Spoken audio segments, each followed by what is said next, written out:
que eu vou fazer uma peça de usucapião? Como que eu vou redigir uma peça de usucapião, nesse caso seu específico? A peça de usucapião começa lá com endereçamento.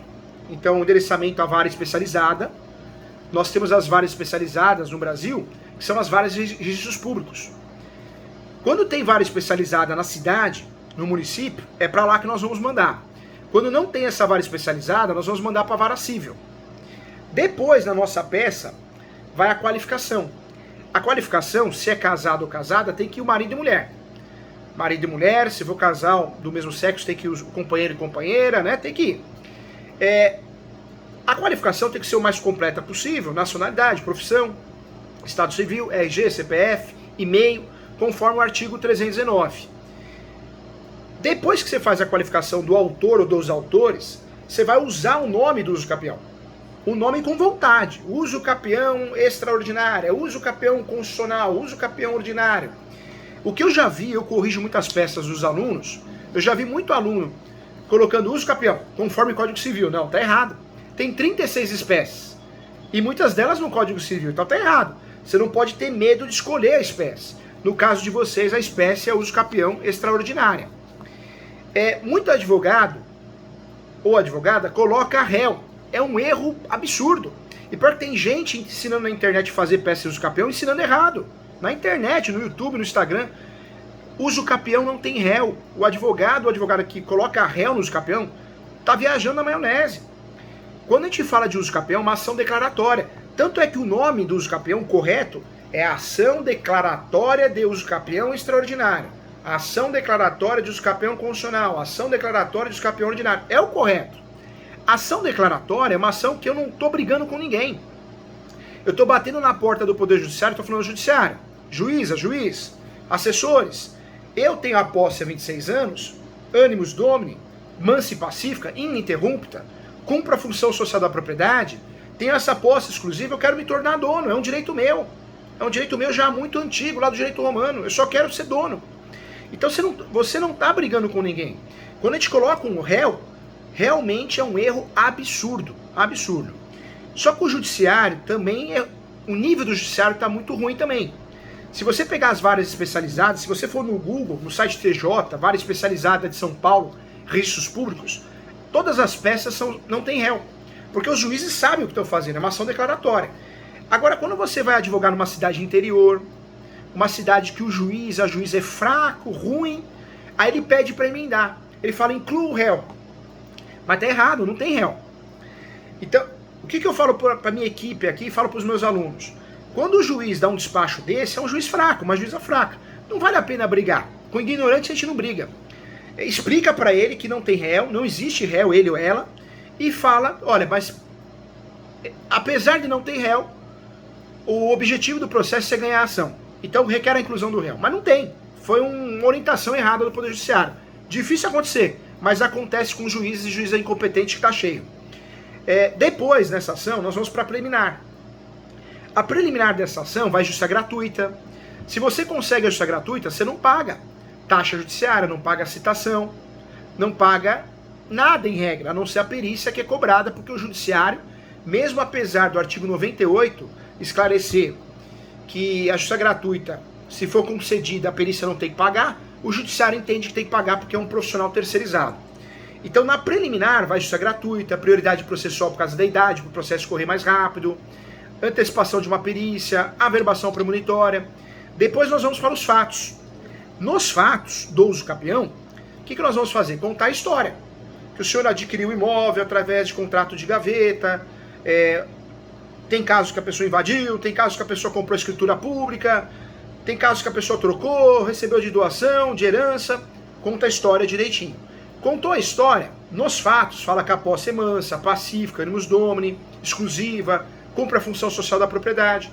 Nessa peça, depois que terminou os fatos, nós vamos para o direito. No direito, nós vamos usar o usucapião escolhido, no caso é do artigo 1238 do Código Civil, fundamentar com um artigo de verdade, sem medo de ser feliz, fundamentar com o princípio constitucional da função social da propriedade, enunciado 492 da 5ª Jornada de Direito Civil, súmula 237 do Supremo, súmula 487 também do Supremo, fundamentar que a posse é mansa, pacífica, animus domini, posse exclusiva, fundamentar novamente. Fazer a coleta de provas, né, mencionar as provas que existem. Depois nós vamos para o pedido. No pedido, o que nós vamos fazer? Vai pedir a procedência da ação, vai pedir a abertura de uma nova matrícula, caso seja o entendimento do cartório, caso não seja, que o cartório faça o registro da sentença, para todos os efeitos. O cartório, no uso capião, o correto é que ele abra uma matrícula nova, o cartório de imóveis. Mas tem cartório que não faz isso. Eles alegam que se ficar abrindo matrícula, acaba atrapalhando o cartório. Então o cartório de imóveis, de registro de imóveis, ele acaba segurando essas matrículas. E ele aplica o princípio da autonomia e da conservação das matrículas. Então você registra a sentença. Eu não gosto muito. Quando eu ganho a ação do escapião, normalmente eu tento de todo jeito, eu tento a abertura de uma matrícula nova. Porque a matrícula fica bonita, fica assim, ó. E é gostoso você ver uma matrícula só no seu nome. Ela é limpa, né? Ainda mais se é uma matrícula suja, que tem averbação, que tem penhora, que tem bloqueio. Então aquilo assusta. Então eu peço, na própria peça, que seja aberta uma matrícula nova, eu tenho esse costume. Não pode esquecer ainda pedir a citação dos confrontantes. A citação dos confrontantes. Os confrontantes são os vizinhos. Lado direito, lado esquerdo e fundo. Alguns estados exigem o vizinho da frente, que é a citação frontal. Além da citação dos confrontantes, tabulares, são os registrados, né? São os proprietários. Alguns juízes e juízas também pedem os posseiros de posse, mas não é comum. Eu vou pedir a citação do último proprietário que conste na matrícula. Eu vou pedir a citação do último proprietário que conste na matrícula ou seus herdeiros. A citação, em regra, vai ocorrer por correio, tá? Sempre por correio. Que inclusive o valor é baixo, não chega a R$12, alguns estados R$8, alguns estados R$10,20. Quando eu não acho os confrontantes, ou o último proprietário ou seus herdeiros, aí eu faço pesquisas no sistema do SUS, Justiça Eleitoral, tento citar nesse endereço que foi encontrado. Se eu não achar, eu posso pedir a citação por edital, que é uma citação de mentirinha, uma citação fictícia. Eu não posso esquecer também nessa peça de pedir a manifestação do MP, Ministério Público. Eu não posso também esquecer nessa peça de pedir também a manifestação dos entes federativos, o Estado, a União e o município. Eu não posso esquecer, eu não posso deixar de pedir, é muito importante. Eu também não posso esquecer protestar por todos os meios de provas em direito admitido. Outras provas. Eu gosto muito também de pedir uma audiência de instrução e julgamento. O usucapião não tem audiência de instrução e julgamento, é muito difícil ter. É quase impossível ter. É 1% e olha lá, acho que é muito ainda. Mas eu gosto de pedir o agendamento de uma audiência de instrução e julgamento sob pena de cerceamento e defesa. Porque se o juiz não marcar essa audiência, e provavelmente não vai marcar, se eu precisar recorrer da decisão dele, eu tenho matéria recursal. E a matéria recursal é cerceamento e defesa. Nessa ação de usucapião é muito importante juntar os documentos. Certidão de distribuidor civil, nome dos autores, do último proprietário, certidão de propriedade atualizada, planta e memorial descritivo. A planta e memorial descritivo, normalmente a gente tem em casa isso guardado. Se a gente não tem em casa, está no cartório guardado, cartório de imóveis. Se não aparece no cartório de imóveis, está na prefeitura. Se não aparece em lugar nenhum, porque a gente também tem muita gente que não guarda isso em casa, né? Nós vamos contratar um topógrafo para fazer essa planta. Topógrafo pode ser um engenheiro, pode ser um arquiteto. Ele vai fazer a planta do imóvel e o georreferencial, o memorial descritivo. Esse serviço conjunto é chamado de topografia. Imóveis rurais, georreferencial. Por mais que eu junte esse documento, o juiz, a juíza, vai pedir sim, normalmente 100%, vai pedir uma perícia topográfica. Aí você vai falar assim, poxa, professor Júlio, eu já juntei a planta e o memorial descritivo, mas o juiz quer que alguém da confiança dele faça isso, porque esse perito, seja ele ou ela, vai fazer uma planta para ver se a gente não está mentindo, se bate com a nossa planta. Então, normalmente funciona assim. É assim que acontece o devido andamento do usucapião. Ganhou a ação, transitou em julgado, você pode registrar. Leva a sentença e registra o mandado judicial. Perdeu, recorre. Pode recorrer, recurso de apelação. É muito difícil alguém se defender, pode acontecer. alguém pode se defender através de uma contestação ou se habilitar no processo. Isso não quer dizer que a gente vai perder a ação ou tenha perdido a ação por causa disso. Em regra, é uma ação que não é cara, é uma ação que é rápida, sim, já foi demorada. Eu tenho várias decisões no escritório, eu tenho mais de 3.500 alunos. Eu converso muito com os alunos sobre a prática. Poxa, o uso capião não dura mais que 3 anos no Brasil, salvo raríssimas exceções. Eu atendi um senhor outro dia que o processo dele estava demorando 12 anos, mas é exceção. O processo ainda era físico, naquela época que era físico, hoje é digital. Osasco, parabéns ao Fórum de Osasco, tem cartório que solta o uso capião em 1 ano, menos de 1 ano. São Paulo também, Rio de Janeiro também, Rio Grande do Sul também. Nós temos várias decisões. Por que fazer o uso capião judicial?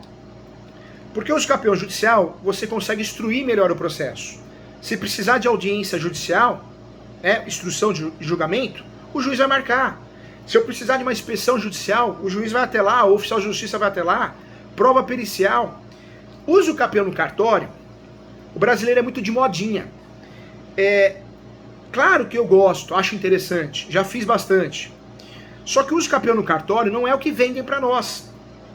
O uso capião no cartório tem que ser um mundo ideal. Teria que ser uma história mais ou menos assim. Eu vendi um imóvel para o senhor mora há 26 anos no imóvel, mas o senhor tem amizade, a gente joga bilhar juntos. Então eu aceito, como eu sou seu amigo, assinar qualquer coisa, os vizinhos também. E a vida não é assim. A vida não é assim. Muitas vezes a gente não sabe quem é o proprietário, não sabe onde ele está. Os confrontantes, os vizinhos, a gente não se dá bem. Existe iminência de litígio em virtude de herança, em virtude do proprietário, em virtude de alguém. Falta de documento. Então o que venderam para nós não é a realidade. Hoje, com muita propriedade, eu diria de cada 100 ações de uso capião, pode ter certeza, 98 é judicial. Pela segurança, pela possibilidade de instruir bem o processo. O cartório existe? A possibilidade existe. Quando é uma situação, praticamente uma doação. Fora isso, tem litígio? Não dá para fazer em cartório. Falta de documento? Não dá para fazer em cartório. Quando eu uso a tese da soma da posse, posso comentar? Não dá para fazer em cartório. Quando o próprio cartório não faz, está cheio de cartório que não faz, porque o emolumento pago é muito pouco pela grande responsabilidade. Precisa tomar cuidado. Hoje nós temos muita gente aí no mercado, o falso profeta. Ele quer ganhar dinheiro, então ele faz trabalhista, ele faz criminal, ele faz previdenciário, ele cura até hemorroida. Não é verdade? Não é? Ele quer dinheiro, ele não está preocupado com o cliente. Então, esse advogado que eu puxo a orelha, com todo o respeito, esse advogada, porque eu quero o bem da classe dos advogados, ele não sabe o que está fazendo. Então ele pega todos os documentos que o senhor entregou e é batata quente. Para ele não sabe nem que é uma matrícula. Ele entrega correndo, ele ou ela, na mão do cartório. Porque ele quer se livrar do problema. E na cabeça dele, ele fala, opa, o cartório vai fazer os capiões judicial, eu não preciso, só preciso assinar, nem vou ler direito, que eu não entendo. E aí, que se dane, se gastar muito, gastar pouco, se demorar ou não demorar, se não der registro. Só que é uma mentalidade muito infeliz, né, desse profissional. Porque o cartório segura os documentos, perde documentos, que já havia acontecer, o senhor gasta dinheiro absurdo com ata notarial, gasta dinheiro com certidões, as certidões vão vencer e nada vai acontecer. Então, precisa tomar cuidado. O primeiro juiz da causa é o advogado. E ele tem que ter responsabilidade. Não é batata quente e falar que está advogando no extrajudicial. Porque é bonitinho falar isso. Mas quando você entrega para o cartório e não sabe nem o que está fazendo, você não está advogando. Você está enganando, né?